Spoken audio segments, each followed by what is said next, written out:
النهارده وجها لوجه وعلى قهوة فايق في هذه الحلقة بيسعدنا ويشرفنا للمواجهة وللشفافية نكون مشرفنا النهارده الأستاذ عمر أمين الشعلة رئيس نادي الشعلة. أهلا وسهلا بك يا أستاذ عمر. اهلا بيك يا ابراهيم وشرف لي ان انا اكون معاك النهارده. أخبارك إيه؟ الحمد لله كله زي الفل؟ زي الفل الحمد لله. شايك قهوتك أكلك كله تمام؟ انا مبسوط ومتابعك على طول. متابعك على طول ونفسي كنت اقعد في القهوه دي والله من زمان. أنا أول بس بحييك على شجاعتك ومبسوط إن أنت جيت رغم إن أنا انتقدتك كتير الفترة اللي فاتت يعني. لا بالعكس، انا حابب ان يبقى في شفافيه ما بيني وما بين جماهير الشعله. ده اللي ابويا الله يرحمه عود الناس عليه، وباذن الله يعني ربنا يكتب لنا النجاح في اخر الموسم. صدرك واسع للأسئلة كلها ولا؟ يا مسهل يا رب. يا مسهل. نجرب. جماهير الشعلة شايفة انه لحد دلوقتي باللي انت بتقدمه تقييمها ليك انك رئيس نادي، انا اسف يعني في اللفظ، فاشل. لا يا ابراهيم معلش انا اسف، انا ما اسمحلكش. انا مش فاشل، انا ممكن اكون غير موفق. بس انا هديلك فرصة واحنا على الهوا وانت بتكلم كل جماهيرك انه على الاقل تعتذر عن طقم الحلل اللي انت جايبهم يكونوا موجودين في الفريق. بص، هو انا يعني مش هعتذر عن فشل انا شايفه ان هو ما حصلش. انا ممكن اعتذر ان انا غير موفق. مش حافظ غير موفق. مش فكره مش حافظ. بص يا ابراهيم، انت لو جايبني هنا يا سيدي الفاضل، انت عندك فرقه جايب فيها مجموعه من اللعيبه المعتزله لاممهم من القهاوي ومن السجون، يعني هل انت بتشوف فشل بعد كده؟ انت لو عندك مشكله في المشاهده وجايبني عشان تعمل ترند. لا لا لا لا لا لا, لا انا برنامجي محتاج ترند ولا انا محتاج اللقطه ديت باي حال من الاحوال. يا دوري الابطال معاك حكايه ولا ايه؟ شوف بقى الجدع ده كابوسي فايق وفاير وفايت تفلت. افلت ازاي؟ انا هقول لك بعدين. فوق وراس من ورصص وتلت. هو ده الكلام. ورفعت الازمه. بتصور يا برنس؟ بصورك فيديو ليه؟ هينفع؟ هنحتاجه بعدين. انا اسف يا عم فهد. ايوه كده. ازيك يا بسيط؟ عم بسيط. ازيك يا نجم؟ عامل ايه يا عبد؟ الحمد لله. ايه الاخبار؟ هو احساسك ايه وانت طالع في دور المبتز دائما وابدا؟ يعني ماسك تليفون وبتصور بيه طول الوقت. والله ده انت كنت هتبتزني انا يا راجل. انا اوريدي معايا خلاص فيديو ليك، خلاص الموضوع انتهى يعني. حقيقي. بس انا في الاول لما جالي الدور فهمي طبعا لما قال لي عليه انا كنت خايف جدا من فكره ان انا ابقى فيلن، ان انا ابقى رخم في المسلسل ده، وانا عمري ما عملت دور رخم. فلما جالي ايه الغرور ده يعني؟ عملت دور رخم. انا كل ادواري قمر. انا طول عمري بطلع شعر على جنب. انا مفيش شعر اصلا، بس الكلام ده بنقوله في المكتب مش هنا، فضحتنا. المهم طول ادواري رخم. انت بتسمع بودن واحده فعلا؟ انت فضحتني على انت عارف ان انا مش سامعك دلوقتي والله العظيم، في نص الكلام طار شويه. ايه اللي لحقتهم هرد عليهم. اقول لك حاجه يا ابراهيم، هي مش المشكله طبعا يعني ربنا يعافي كله. وهو صاحبنا. ايوه هو ما بيتضايقش من الهزار ده. لا خالص. هي مش المشكله يعني بيسمع ودن واحده دي ربنا يعافيه. المشكله اكتشفنا انه عرف الموضوع ده في اولى ثانوي. يا نهار ابيض. انت فاهم ده عقليته وانت صغير لحد اولى والله العظيم. تخيل العقليه راحت فين. بس هقول لك على حاجه. ممكن تحكي القصه دي ولا صعبه؟ لا نحكيها عادي، ما انت فضحتنا يعني. احكي. بس هو الموضوع بدأ ازاي؟ انا كنت في المدرسه وبتاع، بيقولوا سمعي ضعيف، بس انا مش واخد بالي ان الناحيه دي مش شغاله خالص. اي حد بيجي يتكلم هنا اقول له تعالى الناحيه الثانيه، فبسمعه فالدنيا تمام بتعدي. فعدت سنين كتيره قوي في الموضوع ده. فجينا بقى في فتره التليفونات لقيت ايوه انت ازاي اصلا طول عمرك؟ طب دي بتعمل ايه؟ بسمع دي شكل يعني عشان ربنا خلقنا دي قرقوشه ما يبقاش ماسكه. دي بس ودن. طب ما انت عندك مناخير واحده يعني قشطه. لا بس دي شكلها تبقى وحش. انت صح. لو شلناها كده انت صح فاهم هيبقى شكلك وحش. ودن مش كمل مش هقطعك عشان الناس عشان انت دماغك حلوه. المهم جينا لقيت والدتي بتعمل ايه، بتتكلم في التليفون. وايوه هويدا عامله ايه، اخبارك ايه، وايه الدنيا، انت تمام؟ فاخدت بالي ان هي عملت السويتش ده. فانا ايه قلت انا هراقب الموضوع ده بقى. شفت ان في بني ادمين بيسمعوا اول مره. لا هو الفكره ان هو اول مره يشوف مامته بتتكلم في ثانويه عامه. تصدق ده العن. معناها ان احنا كنا كبار قوي. بس فالموضوع بالنسبه لي شغلني قوي، فقلت انا هراقب الليله دي. فجيت تاني يوم لقيتها عملت نفس القصه. لا ده كده بقى فيها حاجه غلط، استنى اخويا يمكن هي طفره. ماشي. يمكن هي عندها طفره في الموضوع ده. امي بقى فاهم. والجنه الام برضه يعني اكيد ربنا مميزها. ربنا ما فيهاش الموضوع ما فيهوش يعني. تمام اكيد هي عندها حاجه مميزه.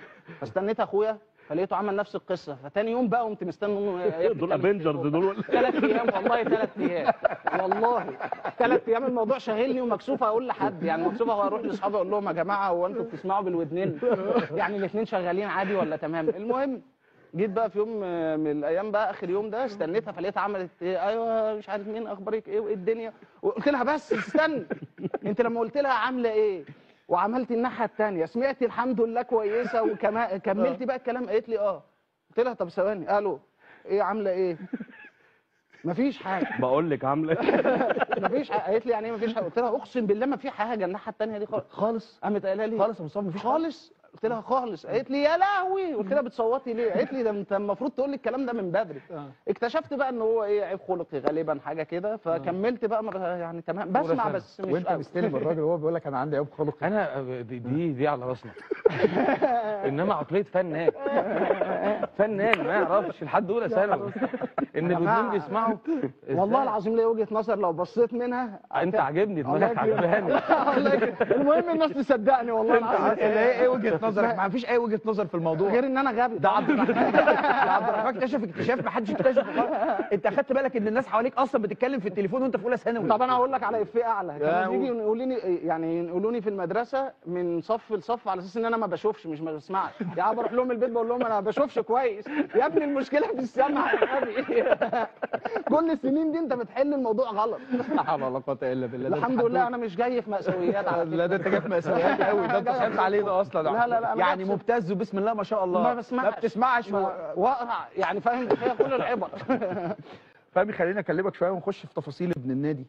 مسلسل بسم الله ما شاء الله مكسر الدنيا على منصه شاهد وعامل ردود افعال غير طبيعيه. الحمد لله شكرا لله. والفكره نفسها بسيطه وحلوه وقربت قوي للناس. ايوه احكي لي بقى، انت كوير ومجنون اهلي وكل حاجه هتبقى انت ايه اكيد جواها. عشان كده كان عمري يا ابراهيم ما كنت عايز اعمل مسلسل عن الكوره. ليه؟ لان الكوره احنا حاجه عايشينها كل يوم. فهي حقيقيه قوي قدام الناس. فدايما لما بتتصور ما بتطلعش بنفس يعني الموضوع ما بيبقاش ريل قوي. ايوه دايما في اي بتبوظ في حته بتبوظ كده عشان احنا شايفينها طول الوقت وعايشينها. يعني حاجه مش بتحكي عنها. عارف انت مثلا لو بتحكي عن تنس او بوكس او مع احترامي للرياضات التانية، بس انت بتشوف كل فين وفين تقدر في التصوير وكده تعالج. انما دايما الكوره باجواءها ما بتتنقلش فيها تفاصيل جوه كده قوي. والفكره بعد كده كمان ان انا كنت خارج من جونرا تانية خالص اللي هي سفاح الجيزه. الحمد لله كان عامل نجاح كبير. فانا قلت خلاص انا بلاتفورم بعد كده انا هعمل جد، وبعد كده كوميدي ده هبقى في رمضان او في الافلام او كده. لقيت طارق الجنايني بيقول لي ايه يلا بينا نعمل كده. ما كانش اسمه كده كان اسمه خالص، كان اسمه التالتة شمال. ومالوش علاقه بالاهلي. فقلت المهاب يعني هو انت كده حاسبه على النادي الاهلي وهو مش ملوش علاقه يعني خالص، لان انا اصلا ده نادي الشعلة وقصه تانية خالص. طب ايه وبتاع. فطارق قال لي تعالى ايه مالناش اسم، قال لي تعالى نسميه النادي. قلت له طب مبني النادي احلى وابقى مش حابب النادي اصلا دي حاجه ولا في حمام النادي. وبدانا نتكلم انا ومهاب من الحته دي. برضه ده حاجه مهاب كان كاتب. مهاب دلوقتي طبعا ما شاء الله يعني الله اكبر من نجوم الكتابه يعني في مصر، وعنده نجاحات كبيره قبل حتى ابن النادي كان مكسر الدنيا رمضان اللي فات بولاد الشمس وحاجات كتير ما شاء الله. بس هو كان كاتب المشروع ده من 4-5 سنين القصه دي، وبايعها لطارق من 4-5 سنين. حلو خلاص. فانا رحت له وفجاه المشروع ده قام، فمحتاج هو يكتبه تاني من الاول وجديد لان خلاص يعني قدم محتاج ريرايت. فجاء عليه بخساره في الاول لانه ماضي برقم. هو دلوقتي نجم بياخد فلوس كتير قوي. فهو جاي لي فاول حاجه قالها لي كان لسه النسخه القديمه. قال لي انت وافقت ليه؟ دبستني. قلت له عجباني الفكره والفكره الناس في الاول كانت شايفاها ان هي شبه كان في الحريفه نزل وكسر الدنيا. ايوه. وكان في برضو حاتم برضو عمل المطاريد ونجح برضو. فالناس كانت شايفه انت نازل هو المسلسل عن الكوره ومش عن الكوره. ايوه. يعني انت لو اتفرجت حد مش فاهم كوره خالص هتلاقي العلاقات نفسها والحاجات كلها. لان هو مش داخل قوي في التفاصيل بتاعه قوانين الكوره والحاجات بتاعه الكوره، فانت اي حد هيقدر يتفرج يستمتع. علاقات وبنتي وعلاقتي حتى بقيه افراد النادي. يعني انت بتتكلم مثلا يعني لما جينا بقى نشتغل مع مهاب وكريم على السكريبت، وطارق الجنايني دي طريقه طبعا في الاقناع، وهو دايما عنده فيجن. انا طارق اشتغلت معاه ده ورايح المدام، واول حاجه انا عملتها. فطارق دايما الحمد لله قرفتنا مع بعض حلوه، وهو بيعرف يقنعني بيكلفتني يلاقي الدنيا. بدانا نخش بقى في التفاصيل. فانا بحب الكوره قوي جدا، مجنون. وبمناسبه بقى ان هما الاثنين قاعدين، انا من الناس اللي بحبها جدا جدا سيد عبد الحفيظ، وانت عارف سيد صاحبي عارف. جدا جدا وبحبه جدا، وعم حارس طبعا. ايوه. فانا ازاي بس عم حارس تاني، عم حارس مش يعني بذمتك يا شيخ انت يا شيخ عم حارس. لا ده عمنا كلنا، هتودينا في داهيه. لا لا عم حارس ده حبيبي. فانا ايه، فكان في الاول مهاب يعني بقى احنا بقى بنري رايت تاني المسلسل وقاعدين شغالين. فقلت له انا سيد دايما بالنسبه لي حازم ايوه جدا. ايوه. قلت لهم ازاي مفيش مدير كوره؟ احنا عايزين مدير كوره. برافو عليك. وتعالى بقى احنا بنعمل عمل في تون كوميدي لطيف، تعالى نافوره بقى. يعني لو انت جايب فرقه بايظه ايوه هات مدير كوره بلطجي مجرم. لا مجرم. لا لا وانت عامله يعني كان في لاين في المسلسل حد بيقول له باين اخصم لي او حاجه كده، مش عارف تتاخد او قلناه ما قلناهوش. قال له انت فاكرني سيد عبد الحفيظ؟ اخصم لي انا بخطف على طول. وبدا الموضوع يتطور. كابتن ريجن ما رضاش يجي النهارده ليه؟ عنده مرمى ولا ايه؟ ريجن بقى ده قصه. عنده مرمى؟ هو حاتم بيتجوز. يعني هو افتكر يتجوز متاخر او تقريبا في 70 حاتم بيتجوز وما اعرفش ايه اللي معطله ان هو يجي برضه. يعني ممكن يتجوز ويجي عادي. ما فيهاش حاجه. لو على المولى لبكره كل ما اقول له حاجه اليومين دول وطلع مشاوير مالهاش علاقه، يقول لي معلش بتجوز والله فاهمي. في قاعد في البيت دلوقتي بيعمل ايه؟ انا يعني كملوا قولوا كمان اللي نفسه في حاجه يخلصها من حاتم صلاح يخلصها. لا لا لا ها نفسكم في اي حاجه؟ يا كابتن ريجن. يا سلام. الله يا كابتن ابراهيم. يا كابتن ريجن مساء الفل. يا كابتن اسامه مساء الفل مساء العسل. عامل ايه يا نجم؟ ايه الاخبار؟ والله الحمد لله الحمد لله. انت فين بقى؟ والله انت فين؟ والله بتجوز. احنا مصدقينك. احنا كلنا مصدقينك. ازيك يا تومي؟ والله بتجوز. حقك عليه.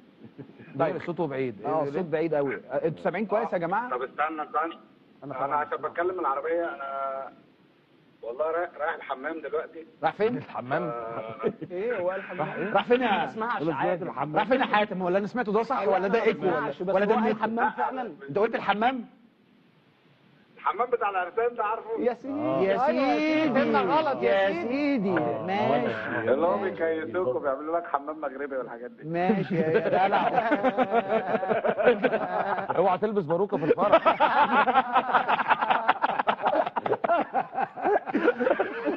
مش حابب الجروب اللي معاك يا استاذ ابراهيم. بتقول ايه؟ مش حابب الجروب اللي ليه يا صاحبي؟ ليه يا صاحبي؟ طيب حاتم خلينا ما بتلبسش باروكه في الفرح.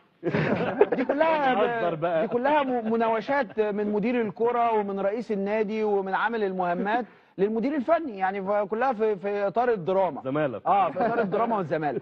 حاتم خلينا اسالك على التجسيد بتاع شخصيه كابتن اسامه الأعرج. ما تقولش الأعرج عشان انا بزك بس. أيوة. التجسيد نفسه من انك طلعت الشكل بالباروكه دي، بالتفاصيل بتاعت كسره الرجل وعوجتها، بالكلام بتاع حبك للكوره، بتاع الشجن من ناحيه انك بتحب النادي الاهلي فقررت انك مجنون الاهلي، فاول ماتش للفرقه بيتلعب فرقه الشعلة هتلعب الاهلي فما بتنزلش ما بتروحش الماتش. التفاصيل دي جت منين وجت ازاي؟ يعني في حاجات مكتوبة، وفي حاجات لما انت قريت الشخصية كلها على بعضها كده اخترت ليها شكل معين مع كريم المخرج. يعني عملنا تيست كده على كذا، بس انا كنت حابب ان هو يبقى شكله مختلف وشكله اكبر من سن انا يعني. لانه حتى لو هو قدي في السن، بس هو ممكن تكون الدنيا بهدلته شوية. ففي ناس عارف اللي هو ايه، ما تشوف عمرو دياب كده والناس في نفس سنه فتحس فهو تحس ان الدنيا كبرته شويه. ايوه. ان هو ايه متمرمط في الشوارع. ايوه. فكنت حابب ان يبقى ليه شكل كده مختلف، وعشان يتقال عليا الممثل ذو الالف وجه فعملت باروكه جديده. طيب عايز تقول كابوزي عايز يقول لك حاجه يا كابتن ريجن؟ لا ممكن ما يقولش. ممكن نكتفي بهذا اقول لك حاجه، هو ممثل والله العظيم، اتفضل. مش عشان يعني احنا بنتكلم وهو موجود، حتى ممثل جامد قوي، يعني غير ان هو كوميديان ممثل كبير بجد والله. جدا والله. ودي مش يعني مش شهادتي انا لوحدي، شهاده ناس كبيره وبتفهم. ايوه ده راجل الدور ده ممكن يتعمل بمنتهى السهوله من لاير واحده بس. برافو عليك، برافو عليك. مدرب مش فاهم جايب فرقه مش فاهمه ويلا نهزر لكن وخلاص. عنده انطباعات وعنده لا هو وعنده فاهم كويس على تفاصيل. فكره، يعني هو فاهم كوره كويس جدا. بس هو وصل لك ان هو رغم ان هو فاهم كوره متهلهل في البيت وبيعمل مش عارف ايه وايه ومتدهول تماما، وتفاصيل صغيره، حتى المشهد اللي هو عمله بتاع الاهلي. ايوه، ما كنت لسه هساله دلوقتي حاجه مع ان انت حاتم زملكاوي حقنه. هو ده بقى، هو ده اللي معلق في ذهني. هو لما حاتم انت لما جيت لي البودكاست انا فاكر اتكلمنا على اهلاويتك ولا زملكاويتك، قلت لي ان انت زملكاوي وزملكاوي قوي وبتزعل لو خسرت الزمالك. بيفرح ايوه. فانت عامل المشهد اقنعت الناس كلها انك اهلاوي. والله الحمد لله، يعني هو مشهد كده كده بيمثل جمهور الكوره اللي بيحب فرقته، يعني فهو في اي حته في العالم يعني. فانا بالنسبه لي انا انت طبعا انت بتخاف في مصر ان الجمهور الفرقه اللي انت بتشجعه يزعل منك، او جمهور الفرقه المنافس يزعل منك. بس هي الفكره كلها ان المشهد انا حاسه ما ضايقش الزملكاويه كمان، لان هو المشهد عن علاقه واحد عن الانتماء، او عن الناس اللي عندها انتماء لحاجه معينه، ما بتاخدش منها حاجه غير ان هي بتحبها. صحيح. فاهم؟ فعشان كده هو كان مشهد مؤثر، والاغنيه فيه كانت مؤثره، ويعني انا بحب المشهد ده، وهو ممكن يكون من اكتر المشاهد اللي نجحت، وكنت خايف يضايق حتى جمهور الزمالك مني، بس هو لا الناس فاهمه كويس، ده تمثيل حلو وممتع يعني. وبالعكس احنا يعني ما كانش في حاجه. لا المسلسل كله الناس كلها تتفرج عليه، لو انت اهلاوي انت زملكاوي، هو رايح للناس كلها والاعمار كلها بصراحه، ودي من الحاجات الحلوه اللي البناء بتاع المسلسل باين من اللحظه الاولى يعني. طيب انا عندي انا بس الحاجه الوحيده اللي كنت زعلان انك مش موجود، ان احنا عندنا الاكل ببلاش في القهوه، والشرب ببلاش في القهوه، وكل اللي انت نفسك فيه ببلاش، ولا كان في حد هيجري وراك، ولا حد هيجيب لك عيال ويضربك، ولا كان اي حاجه من الحاجات دي هتحصل. فانت فاتك النهارده سكالانس ببلاش، فول ببلاش، طعميه ببلاش. والله زعلت، بس والله العظيم غصب عني قالوا لي حتى، بس انا يعني انت في حمام يا باشا خلاص، انت عندك عذرك كمان. ممكن اسالك سؤال يا حاتم؟ يعني حاتم شوفيكم يا باشا خلاص. هو انت بتكلمنا دلوقتي ولافف الفوطه دي وكده؟ استنى بقى، استنى انا بقى حاتم، عشان خاطر فهمي والنبي بيسالك سؤال مهم هو وزوزو. انت دلوقتي بتكلمنا وانت لافف الفوطه ولو واحده على دماغك والحاجات دي؟ لا مش الدرجه دي؟ ماشي بيطرقع. غير الشبشب بس. لماني الصابون ده كله.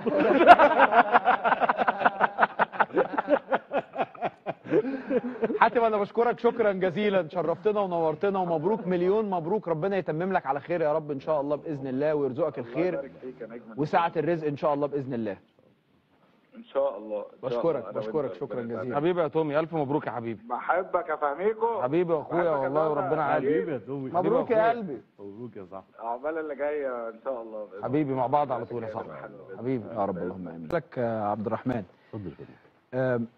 فكره مدير الكره في حد ذاتها لما تيجي تدخلها بقى في القالب اللي انت دخلته فيه، انا عارف ان انت مش عايز تتكلم جد، انا لا خالص مش كده، اصل انا ما اعرفش اي شيء عن كرة القدم. قول والله ولا اعرف اي شيء. على بركة الله انا كده اشتريت. فانا اول ما قلت كمدير كوره فانا قلت مش عارف يعني ايه، انا جاي هنا مجرم يا جماعه. فانت معلوماتك عن اداره الكوره اخدتها في الكتابه يعني. هو يعني لا يعني هو يعني انا كنت مركز ان هو الكاركتر ليه سكه كده. أيوة. هو حتى يعني مش مجرد انه بيقول مصطلحات شبحانه او بتاع، لا هو بيقول مصطلحات خاصه بيه هو.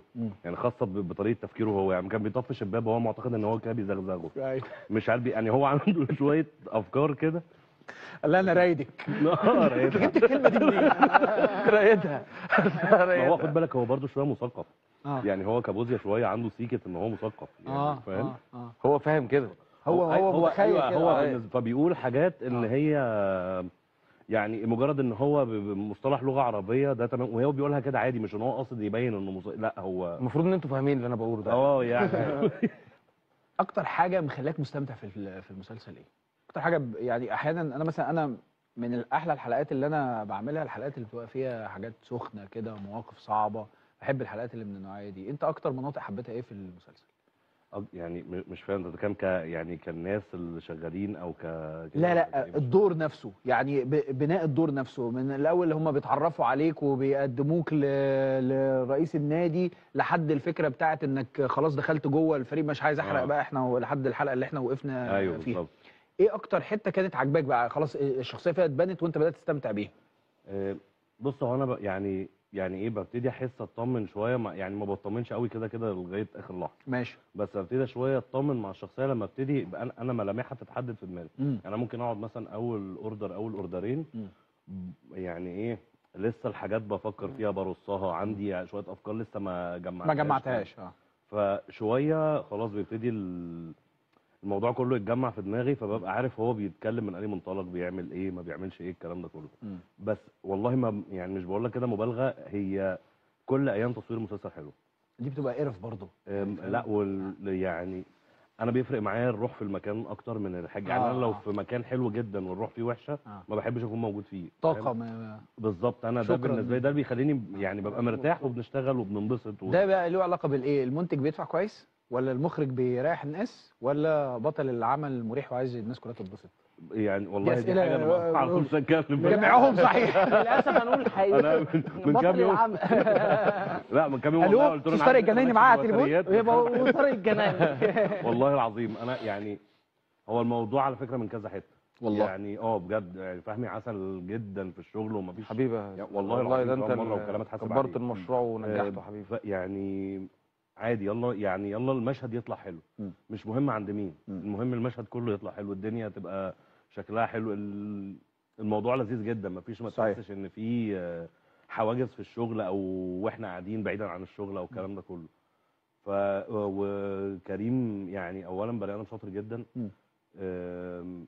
محترم جدا ومتفاهم جدا، يعني بيريح بنوصل لوجهه نظر، بنوصل لحاجه ما في يعني مش بالموضوع. كريم ده قصه والله جدا والله عسل جدا يعني. مصطفى دايما بيبقى لكل دور بيبقى فيه زي ريفرنس كده، مرجعيه بتبص عليها. بصيت على مين عشان تعمل الدور بالشكل ده؟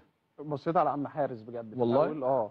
وبعد كده لما طورنا الشخصيه كمان لسه كان هو بيتكلم على استاذ كريم. لا هو كمان الصراحه مهتم بتفاصيل كل الناس، يعني مش بسيط بس او عبد الرحمن او لا، مهتم بتفاصيل كل الناس. ففي قدام شويه فيها هيحصل تحولات وهيحصل حاجات يعني هو الصراحه يعني كريم كان مهتم بينا كلنا، وانا بشكره برضه على الهوا من اهتمامه يعني اقول لك حاجه يا ابراهيم، كلام مش مبالغه يعني. يلا شوف حاتم ما شاء الله اكبر مدغدغ الدنيا، وعبد الرحمن وبسيط صاحب النجاح الحقيقي للمسلسل ده كريم سعد حقيقي بامانه، مش كلام مجامل. في مشاريع كتير بتنجح والمخرج بيبقى طبعا لازم يبقى هو ليه السبق ليه، يعني ليه الفضل الاول، لكن كريم بالذات المشروع ده والله انا بكلمك لو انا ليا يعني 1% هو ليه 99. طب دي حاجه عظيمه، ده حقيقه يعني. فانا خليني اسالك بصراحه يعني انت راجل اهلاوي جدا. المسلسل لحد اللحظه اللي انا بكلمك فيها لحد الحلقات اللي انا ملاحظ ان انت عايز انتقل عباره بتقدم مسلسل للكل، مش بتقدم بس لجمهور النادي الاهلي، بتقدم كمان لجمهور نادي الزمالك ولكل الناس. ده مقصود جدا. وتعالى نتكلم يا ابراهيم، انت عارفني كويس في الكوره يعني بنناكف بعض وانا واصحابي الزملكاويه بس ان انا اعمل حاجه دوكيومنتد واضايق فيها جمهور الزمالك وتبقى حاجه موثقه هتعيش، دي قله ادب والله. طبعا قله ادب، لان تعالى نتكلم بقى كلام كبير سن عجبني ومش كلام استهلاك. انا عملت كل المشاكل اللي في الدنيا فانا مش مش محتاج ان انا الم حاجه. احنا عايزين نلم دلوقتي المشكله. تمام ماشي تمام هنتكلم. بس ماشي. جمهور الزمالك تحديدا، نادي الزمالك نادي كبير جدا ومش عشان افلامي تنجح او عشان لا انت في الاخر في بلدك بتفتخر بالاهلي والزمالك والاسماعيلي والانديه. فانا ما ينفعش في عمل فني ممكن نهزر على بعض. ممكن نهزر على بعض اهلي وزمالك، وبالذات الزمالك. انا ممكن في انديه تانية ما بقاش مهتم، بس الزمالك ده قاعده جماهيريه، تاريخ كبير، هرم من اهرامات مصر. فانا ما اقدرش ان انا ابقى دوكيومنتد. لا، انا هاجي على الفيسبوك انا وانت، انا كسبانك، يلا نحفل على بعض ونهزر، ودي الكوره ودي احلى حاجه. لكن هنعمل عمل فني نقلل فيه من بعض، لا مش هيحصل. جمهور انا وهتشوف المسلسل لحد اخره. دي حاجه احنا واخدين، حتى حاتم قال حاجه كويسه قوي، ان انت في الاخر عملت الاغنيه بتاعت الاهلي وعملت المشهد، بس المشهد ده لو كانت عمل الزمالك كان هيديك نفس الاحساس، ما كانش هيضايق جمهور الاهلي. صحيح. هي عدلتها جت هنا، انت مش هينفع تعمل الاثنين في دي. هتلاقي اسم نادي الزمالك دايما مذكور في المسلسل بمنتهى وانا كنت برضو مراعي ده، ممكن اسالهم زياده شويه عشان موقفي انا، ان انا معروف ان انا برضو اهلاوي قوي التراس أهلاوي. لكن بره دي طبعا يعني بفتخر، بس بره دي انا ابقى قليل الادب لو انا قللت من قدر نادي الزمالك يعني في حاجه.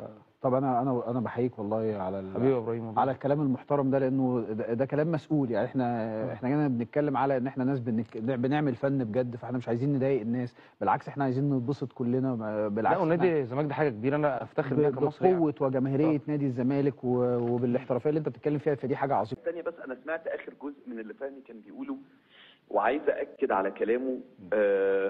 احنا ممكن نكون فعلا انا وفهمي في الحقيقه اهلاويه جدا وبنحب النادي الاهلي وعندنا انتماء وولاء ليه كبير جدا، بس ما بيتقاليش ان عمرنا جينا ناحيه اي فريق تاني، وبالذات نادي الزمالك. نادي الزمالك نادي كبير، قلعه كبيره جدا محترمه جدا بنحبها، وهو المنافس الرئيسي اللي من غيره الكوره في مصر ما تحلاش اصلا. يا سلام على ففي لبسه حصل في حاجه كده في الكام يوم اللي فاتوا، ونزل حاجه على السوشيال ميديا، ودي حقيقه ما كانتش مقصوده باي صوره من الصور، واحنا عملنا ريبليس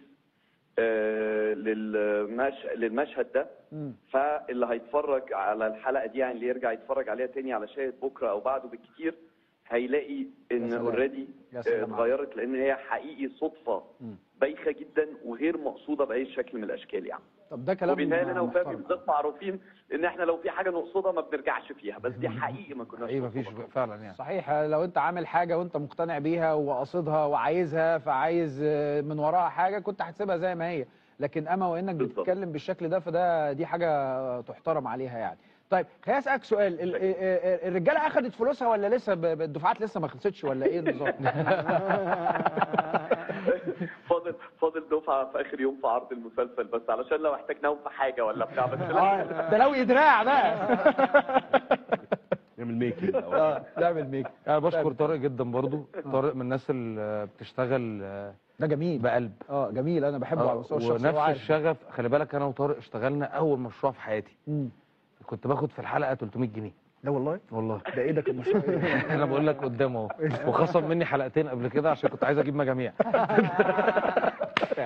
شقيان انت برضه. فانا وطارق طارق ده من زمان قوي يعني. طارق اخويا وصاحبي، بس طارق نفس الشغف اللي كان عنده من اول ما ابتدينا لحد دلوقتي هو وبنختلف كتير وبنتناقش كتير، بس في الاخر بنعرف نشتغل مع بعض، لان في الاخر هو بيفكر في مصلحه الشغلانه. بشكره جدا جدا على النجاح، وان شاء الله مش اخر مره ان شاء الله باذن الله. ان شاء الله قبليها كمان هو عامل حريفه 1 و2 مكسر الدنيا يعني. الحمد لله الحمد لله. لا، وعايز اقول لك والله مش عشان اللي فهمي قاله، بس هو سبقني، لان انا فعلا الراجل ده ناس كتيره بتبقى فاكره انه فهمي بيشتغل كوميدي عادي سهل وهو راجل تمام وبتاع. الراجل ده هارد وركر بصوره مش عاديه. بيخاف على شغله جدا جدا جدا جدا، وعنده ميزه حقيقي مش موجوده عند كل الناس. يعني في ناس كتيره طبعا عندها كده، بس مش كتير يعني. مش فهمي لما بيجي يبص على العمل بيبص على العمل، ما بيتكلمش على دوره او مشاهده او حاجته. والكلام ده على فكره من وهو بيبتدي. يعني هو طول عمره عنده الحكايه دي. فعلشان كده تلاقي الناس كتير قوي بتكتب على السوشيال ميديا دي قد ايه المساحات بتاعه الادوار الثانيه واخده حقها واخده احترامها. في حاجات كتيره قوي في المسلسل ده افيهات فهمي اللي قايلها لممثلين تانيين. او هو اللي ضايفها الممثلين تانيين. في الكوميديا عاده بيبقى فيها حته طمع سنه كده يعني. لا حتى لو بيفرش، إحنا قاعدين انا يعني فارش بالظبط. فارش لحاتم كتير، فارش لعبد الرحمن كتير، وده- فارش لمصطفى كتير. وده من انا وإحنا اتفرجت بنقعد كويس على على الورق. المسلسل يعني. بالظبط، من واحنا بنقعد على الورق وهو يبقى مثلا بيتناقش في حاجه مثلا مع مهاب طارق او مع كريم سعد المخرج، فيبتدي يقول لهم ايوه بس ما هو هنا بقى المفروض مثلا حاتم اللي يعمل كذا، او هنا المفروض، فاهم قصدي؟ كتير قوي ما بيعملوش الحكايه دي. بقى موضوع ومحتاجك معايا فيه، ايه طلعه طلعت ايه؟ طلعه ومحتاجك معايا فيها بقى كابوزيا. كابوزيا في حوار، في حكايه وعايزين نلمها. ماشي نلمها. نلمها. قصتك مع شيكا. ايوه. عايزين بقى نخلص القصه ديت. شيكابالا واحد من اطيب البني ادمين اللي انا اتعاملت معاهم، وانت عارفني يعني. انا بقول لك الكلام ده اعتبر ان انا بقول لك ده بره الهوا انت يعني. بتتكلم عن واحد صاحب عمر، يعني احنا قعدنا مع بعض اصحاب فتره كبيره. انا اتفاجئت بقى وانا بتكلم مع شيكا من كام يوم، بقول له فهمي واللي حصل وبتاع، فلقيته بيقول لي انا وفهمي كنا اصحاب قوي. فما تيجي نخلص بقى الكلام ده بكلمتين حلوين والله ونخلص العظيم هو القصه. خلصان. هو خلصان من غير اصلا، بجد مش كلام تلفزيون. بص، احنا الاثنين عندنا عيوبنا، ماشي طبيعي، واحنا الاثنين صداميين جدا. ماشي. خلي بالك يعني اللي كبر القصه لو واحد فينا خبيث ماشي لئيم شويه كان هيعرف ايه يلم الدنيا طبعا. ماشي. انما اتنين وصلوا الليفل خناقه، ده انت تعرف ان الاثنين على الله. ماشي. ده اول حاجه. يعني عشان اقول لك الحقيقه، انا عمري في الفتره اللي احنا كنا متخانقين فيها وهم اصحابي اهو، عمري ما قلت على شيكابالا ان هو انسان مثلا مش كويس، او ان انسان مش طيب، او ان انسان مش لا انا بقول لك انا شيكابالا انا عارفه بقى لي فتره كبيره، بس بحكم بقى كمان ان احنا بقينا مع بعض، قربتوا مع بعض اكتر في الفتره دي. لا بني ادم. هي انت بتقول لي احنا كنا كل يوم مع بعض، وهو اكيد قال لك ان احنا كنا كل يوم مع بعض. قال لي، فانا استغربت قلت له لا طب امال ايه القصه؟ طب وانتوا ليه زعلانين من بعض لحد النهارده؟ ما يعني كبني ادمين حتى كمان. انا بالنسبه انا بقول لك يا ابراهيم والله بحلف لك بالله ان انا بحب شيكابالا جدا. الموضوع ده عندي خلاص خلص، اعتبره خلص. يعني انت اهو، فين الكاميرا؟ اهي الكاميرا بتاعتك اهي. خلاص. قول له كلمه بقى. اقول له احنا كده كده كنا اصحاب عمر وكنا عيش وملح مع بعض.